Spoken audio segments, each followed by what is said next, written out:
Operation Kagar లక్ష్యం ఏమిటో చెప్పాలని డిమాండ్ చేశారు సిపిఐ ఎమ్మెల్యే కూనంనేని సాంబశివరావు.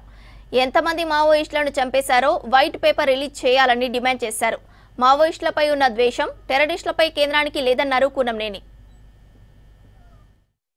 ఈ ఆపరేషన్ కగార్ పేరుతో ఎంతమందిని చంపారు, ఇప్పుడు వరకు టోటల్గా ఎంతమంది మావోయిస్టులు చనిపోయారు, అలాగే మీ లక్ష్యం ఏమిటి, మీ పాలసీ ఏమిటి, మార్చి 2026కి ఎలిమినేట్ చేస్తాము అని అది ఏ బేస్గా మీరు చెప్పారు హోమ్ మినిస్టర్గా డైరెక్ట్గా, దాని మీద ఖచ్చితంగా ఒక వైట్ పేపర్ విడుదల చేయాలి.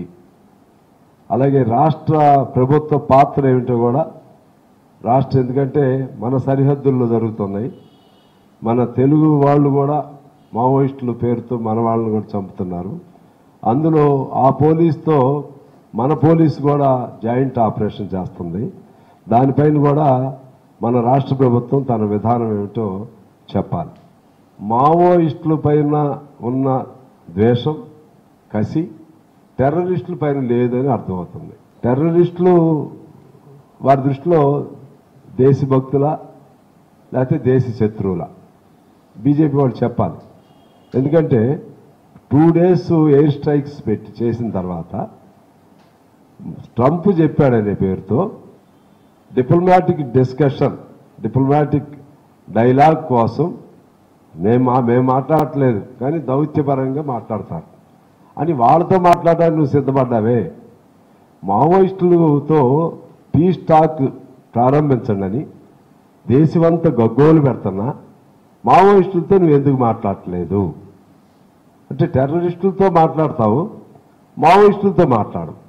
మావోయిస్టులు ఈ దేశ పౌరులు, వాళ్ళు చివరికి మేము ఏ విధమైనటువంటి సంప్రదింపులకైనా సిద్ధము అని చెప్పి వాళ్ళు చెప్తున్నారు.